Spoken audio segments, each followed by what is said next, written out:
Welcome back to Crafting a Meaningful Life. I'm your host, Mary Crafts, and I get to come to you today to talk about something. Are you ready? That in 335 episodes, I've never talked about before on this podcast. I've talked about principles that I think relate to this, but I've never actually talked to you about financial planning and how to become financially independent and how that following principles can really lead to that kind of financial freedom that we seek. So many times we talk about the gift of abundance and we want to live in that space, but there are principles that we really can follow that help us achieve that in a much better and a much quicker way. And so to that end, I have a guest today, Tim Turley. Welcome, Tim. Great to be here, Mary. And Tim, you are a financial expert. That's what you do in your life, right? That's what I do, specifically a principles-based financial expert. Okay, so I saw that, and let's talk about that. I want my listeners to understand right from the get-go of what really sets this particular podcast and any other presentations that they might hear about financial planning. It sets you apart because you start with what? Start with principles. It always starts with a foundation of principles, and that's not done in traditional financial planning. It's just simply not done. People are typically, unfortunately, so they're kind of sold something. They're sold a product or a strategy. Oh, yeah. And they're not taught principles. And so that's what makes us really different. So when you say principles, can you give me an idea of what you consider principles, life principles and values that are critical for financial planning? Right. And just as a little precursor to that, money is one of the most important subjects in our entire lives, whether we want to admit it or not, right?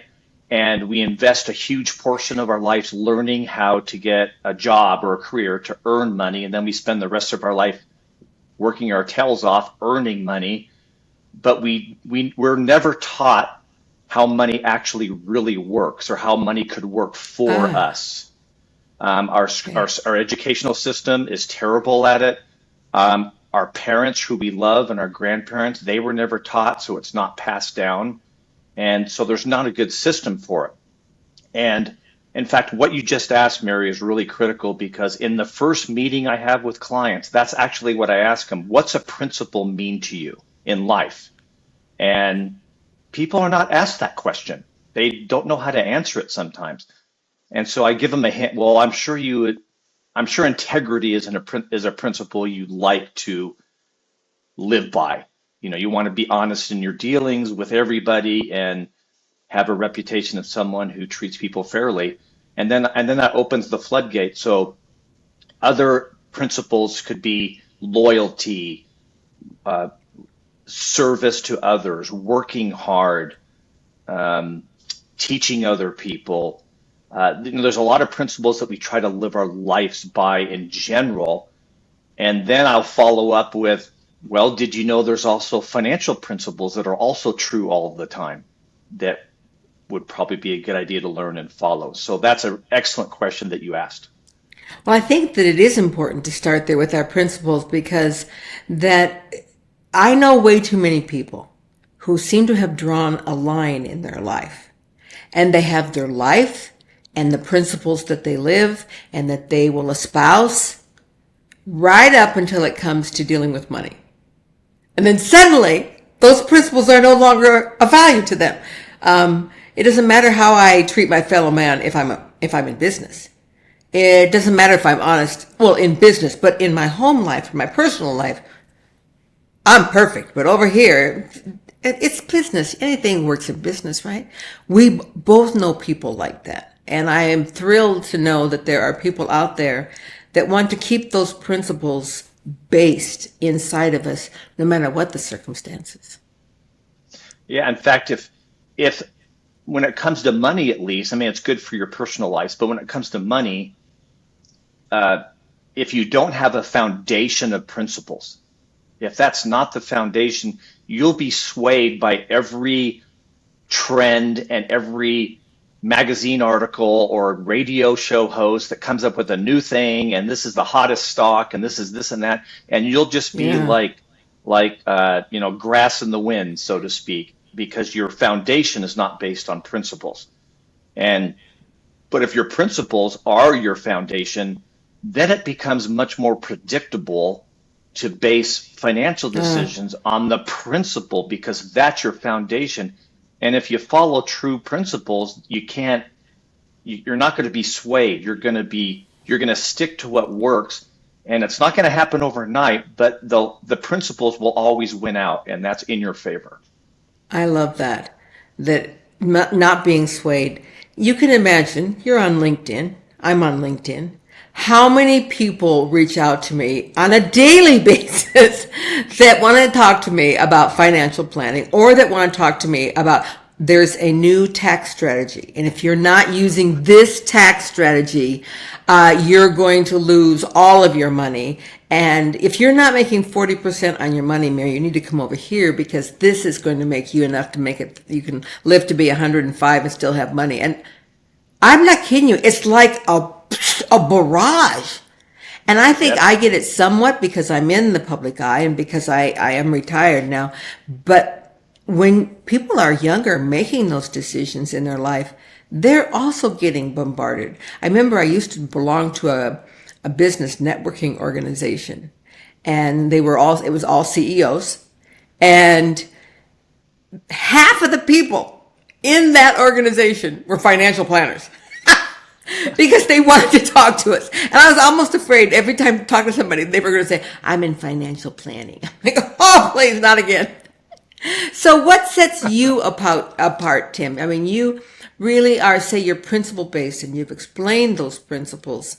But so many times with financial planners, I see that they are becoming very skilled at predicting what's happening in the market and they're watching the trends and those things. Is that part of the skill set, or is that something different than what you do? I'm glad you said that.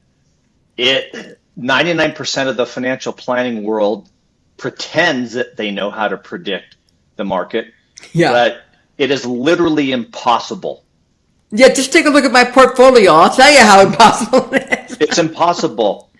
So traditional planning is based on having a crystal ball, and I don't have a functioning crystal ball, Mary. Do you? Yeah, I don't have no. one. No, I don't have one. So if you base your entire financial planning on something that's impossible to predict, which is what you need in the future and what the market's going to do, that's a faulty foundation from day one.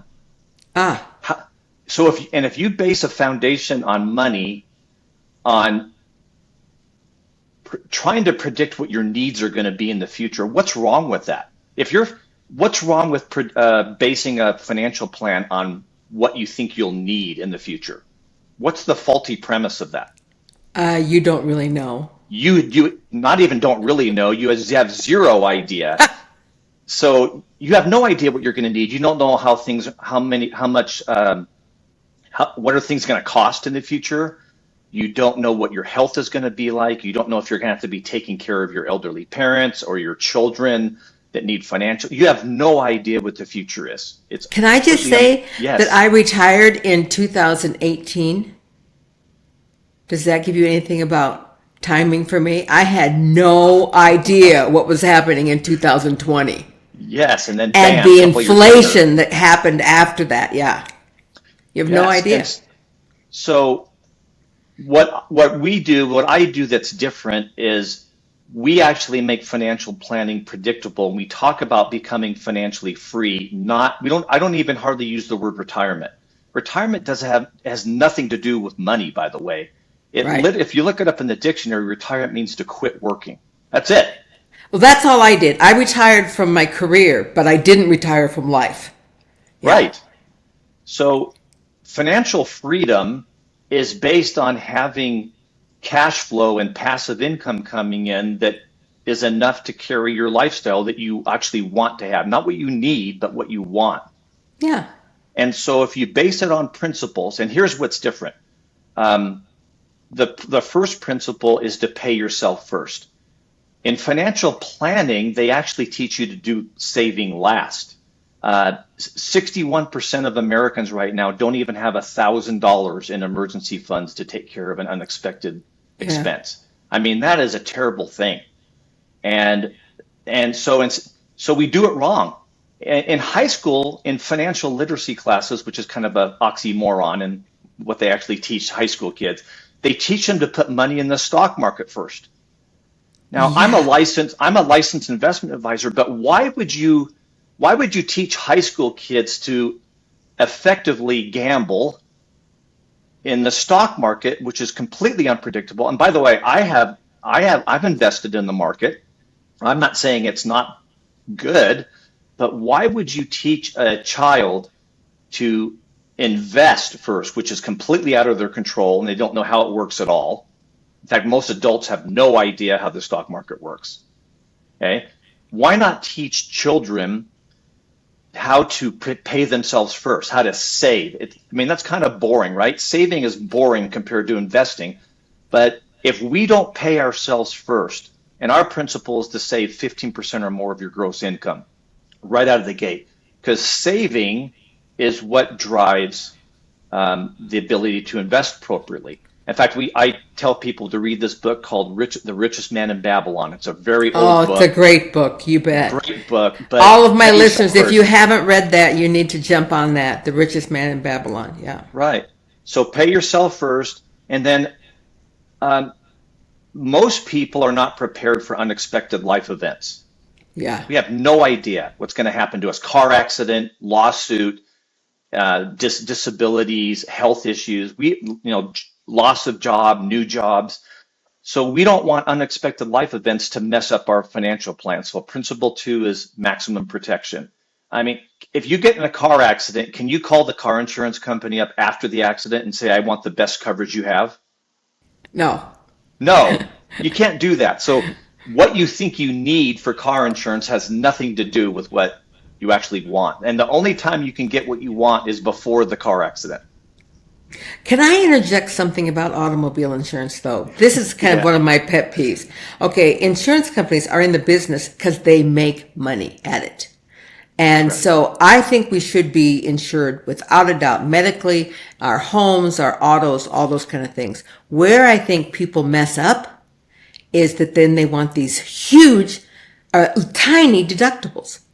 I only want $250 deductible. I'm like, why?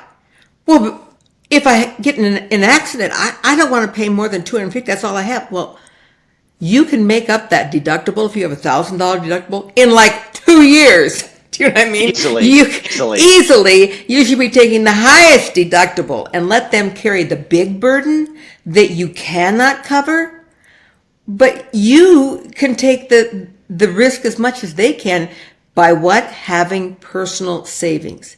So if you get in a car accident and you have $1,000 deductible, that $1,000 is already in your savings. Just put the difference in the insurance between with a $250 deductible and $1,000 deductible in the bank every year, and you'll see how quickly you can accumulate that. Exactly. It's the same with medical insurance, by the way, too. It's the exact same principle. Exact same principle. Those Right. deductibles are where they're making their money. That's right. And people have never been asked these questions. So we dive deep into that. Like, what would happen if one of these life events happen? Are you prepared? And most people are not. So that's principle two. And in fact, principle four you just alluded to, Mary, is to have 6 months to 1 year of income stored up in Yeah, safe, guaranteed places for the reason that you just brought up. yeah. I mean, how would people feel right now if they had a year's worth of their salary saved up in a safe place? Right? They would feel great. They have emergencies protected. And then once you've built up your savings anymore, now you could take advantage of opportunities in the investment world. And here's what's different about me. I don't tell people where to invest their money. I don't care where they invest their money, but I do want them to follow the principles. When it comes to investing, you should invest in what you know or you can learn. You Okay. should invest in what you can control. I guess that's why I don't invest in crypto because I know nothing Well, about it. Well, let me ask you about. Let me Not ask that you. some people shouldn't. They have time to learn about it and they know all about it. Not me. I know nothing. Well, let me ask you about the stock market. On a Okay. scale from 1 to 10, 10, you're an expert in your stock in the stock market in Wall Street. You know all the mutual funds, you know all the companies, you know who the money manager in New York Mm. City is, you know the balance sheets and the K1 statements of every company that you're investing in your stock portfolio. That's a 10. And 1 is you really have no idea how it works and you're blindly giving your money to a stockbroker. Where are you at? Where are most people at? I'm a 2.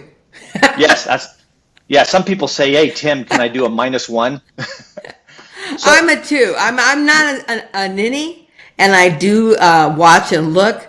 But yes, I think that you have hit the nail on the head, Tim, of why having a trusted financial fiduciary is so critical to you, that we don't know all those things. Just like when, I was a caterer. People didn't know how to cater their events. They didn't know how to cook for, 400 people. They didn't know what equipment and how to bring it all. So they searched out someone they could trust that did know how to do it, that would show up at the right time on the right day and make it all happen for them. It's the same reason how we pick our financial planner. Someone we trust, someone that's going to show up and be there when the time is right, and someone that knows what they're doing. There are a lot of caterers out there who say they can do it, but they can't. They don't know what they're doing. And so to find someone who's so well educated that you can put your trust in them. right, and if you catered an event and it was the first time you'd ever made that food before, and I mean that wouldn't work out real well. It was the No. first time you ever made the food that the people. My wife was a caterer for many years, so you and her are kindred spirits. Uh, But it's the same with money. I would bet you that over 90% of financial advisors don't even practice what they preach. really? And yeah, and they don't actually use the products or strategies they do with people. In fact, 99% of financial planners, they're not really planners. They focus on assets under management. In other words, they don't create wealth for people. They only work with people that have already created wealth. Most financial planners won't work with someone unless you can usually have a couple hundred Oh, thousand dollars or you're more. absolutely right. And they say that right in their ads. If you've saved $250,000, call me. But if Right. you haven't, don't call me because I'm not interested. So Yeah. I teach 20-year-olds that don't have any money. So most financial planners do not help create wealth, which is really interesting. Yeah. So are they really planning, or are they just making fees off Managing. Yeah. managing for people that have already created some level of success? Right. And I mean, and by the way, the principles that I teach work with a 18-year-old that is just making $30,000 a year, or a 40-year-old or 50-year-old that makes $5 million a year. It's the exact same principles because principles Right. are true. Right. I love that. Absolutely. Tim, one of the reasons that I wanted to have you on, this is now relating to my audience and to me personally. I was a woman. I had graduated from college. I was not a financial ninny. I I knew the fallacy of debt. I lived by the principle that don't ever charge what you can't pay off at the end. I want my money to work for me. I don't want to work my money to work for somebody else. I didn't want to pay interest. I've never paid interest except on items that are appreciating in value. For example, a home. If your home is appreciating faster than what your interest rate is eating it up, then it becomes a good investment. But same like buying cars, they're going to depreciate way faster than before you can pay them off. So I was not a ninny. However,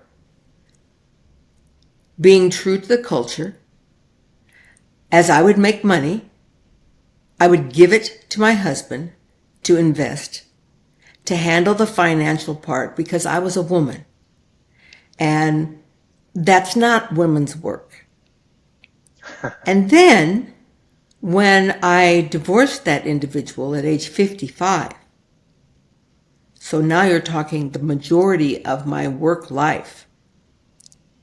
I found out that the things he had invested in were never going to see a positive return.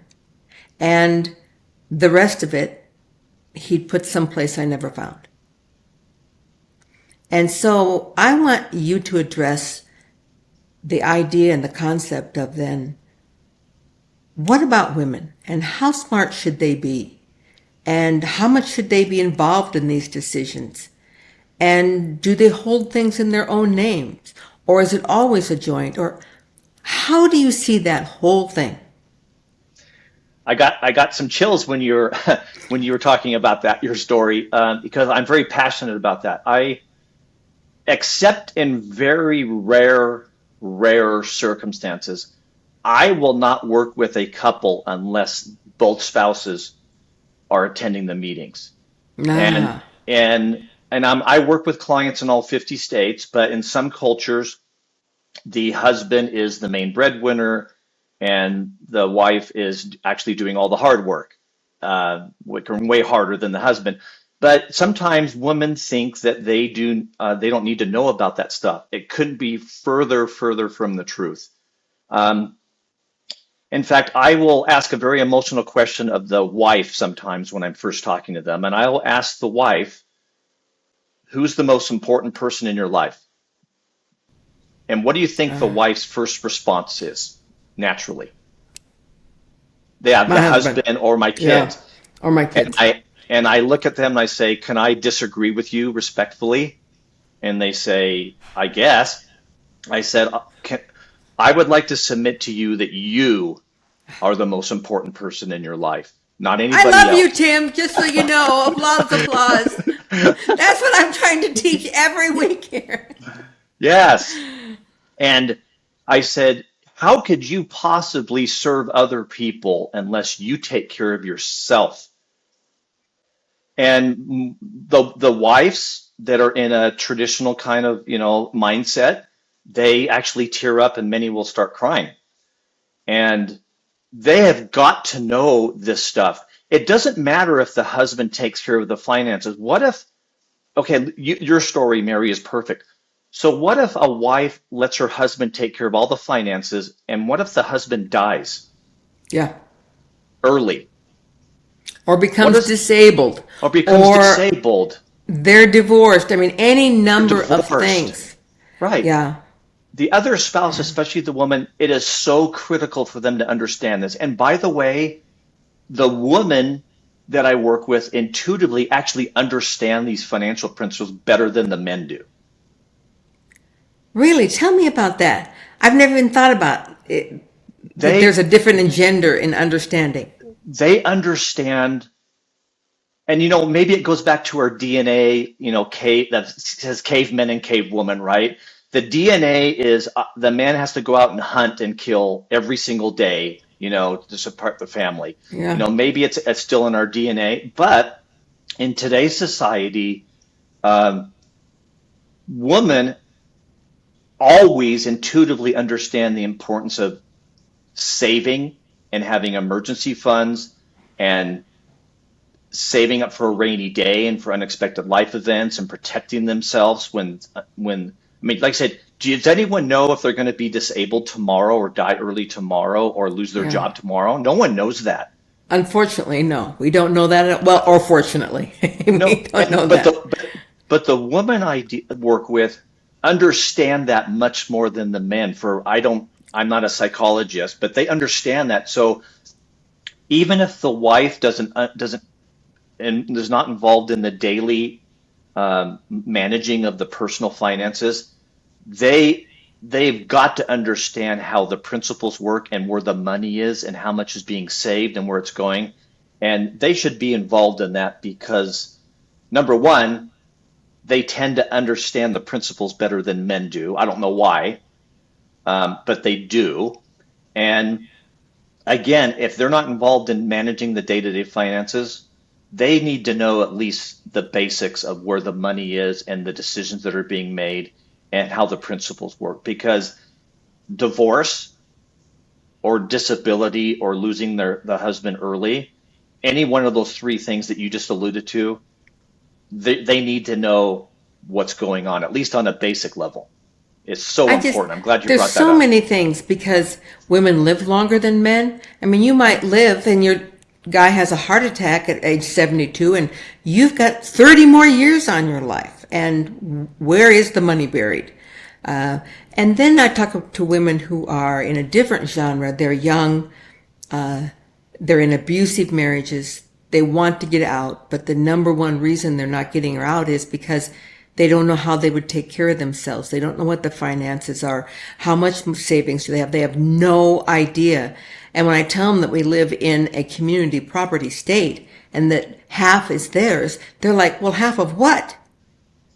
Okay, Right. let's go back to square one. Okay. Well, and back to your question, um, I think it's good. I think it's healthy to have joint ownership of financial accounts. Sure. However, because of what you just said, what if, I was a rehabilitation therapist in California for many years. I worked with the criminally insane, believe it or Okay. not, a long time ago. And so I have some of that mental health background and Sure. how money is emotional as well, very emotional. So what if a young woman is in an abusive relationship? Um, it might be a good idea on the side for the wife that's in maybe not too sure about the healthy future of her relationship. Start a business, start a side hustle, do Mm, do do something on the side, be a caterer on the side, Etsy, whatever it is. Start a business and open up your own financial bank account, and that's your little fund, sure. and your savings because yes, we'd like to all be married for the rest of our lives, Yeah. but divorce is at a 50% clip. Yep. So I don't think there's anything wrong with a woman having her own career with her own LLC, because I teach people how to set up their LLCs correctly, when they're making a certain amount of money. But I think it's a good thing for a spouse to have a side hustle. Maybe not the breadwinning spouse, but have a Sure. side hustle, have a business. It also does something for your self-esteem when you're earning your own money. Absolutely. Yeah. And when you understand where everyone's joint money is. So I don't want to be Miss Doomsday and say that under these horrible circumstances, and if something's horrible going to happen to you, and then that's why you should learn about these financial things. Even in the best of times, you should know. You Uh, should I can, know. I can think of, it's a good thing that, my mother passed before my father, or she would have been clueless. Where's the money buried? Where are all the documents? What life insurance do we have? I mean, fortunately, he lived on and he knew all those things, but it could have been really dramatic for her. And it's usually So, the other way around. yes, and it's It's usually the usually other way around. right, and that's what, like you said, that's where the problems start. So I also teach clients how to set up their estate planning documents, just simple wills and trust. Everybody, most Yeah, everybody should have a living will and a family trust of some type. And the both the husband and the wife should know about those things together. They yeah. should they should know who's the beneficiaries and who's going to be our power of attorney if we're disabled. It's really important for both spouses, no matter who is bringing the revenues in from their job. Both of them should know what's going on. I agree with you wholeheartedly. Tim, in wanting to keep within our time frame, we have about 5 minutes left.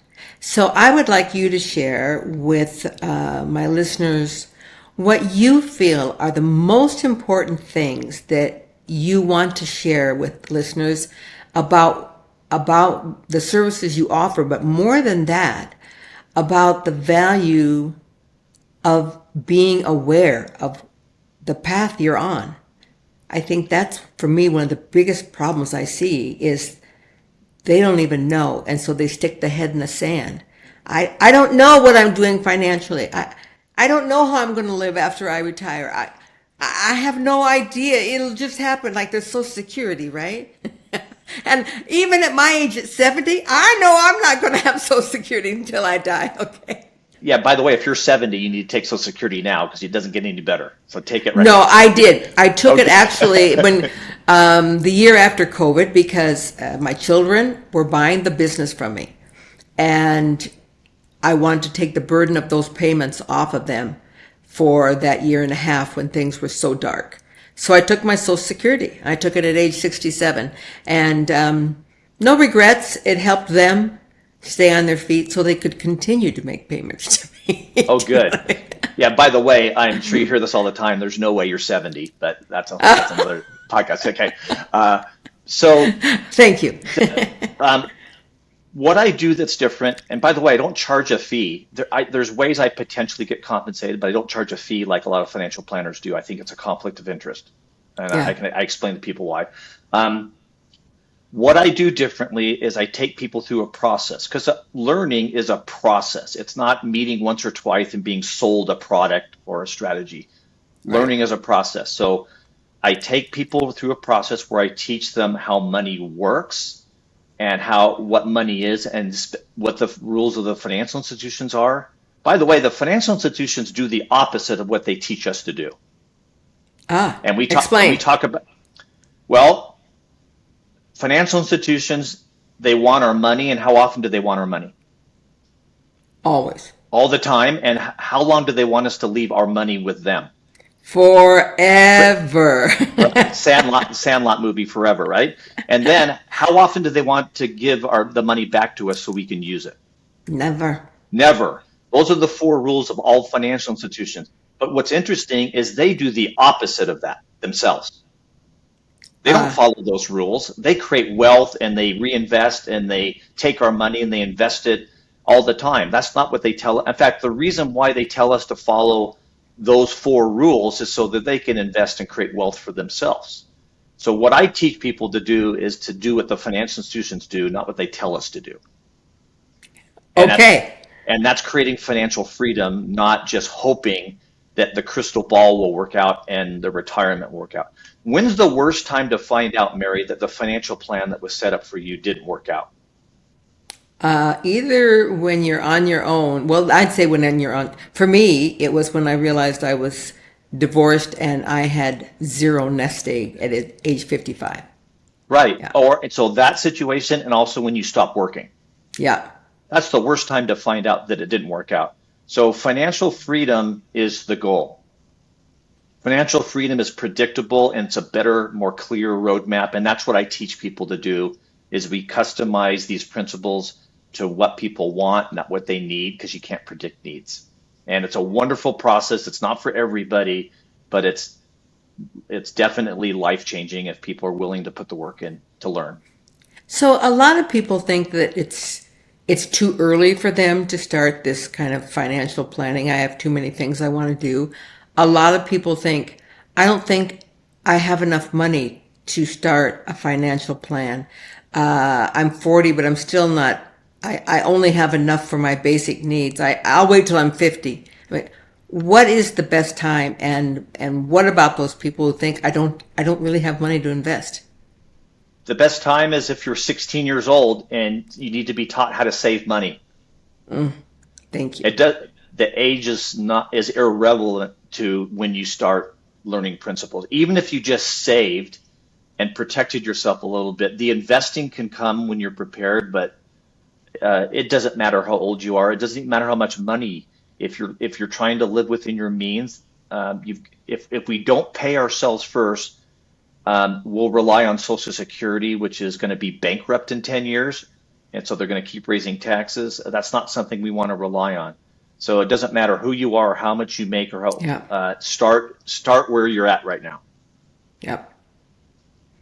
Yeah, I think that's some great advice, Tim, and I so appreciate you being with us today and enlightening us on some of the things that are out there that we can take advantage of and the difference between a financial planner and principle-based planning, which is so true.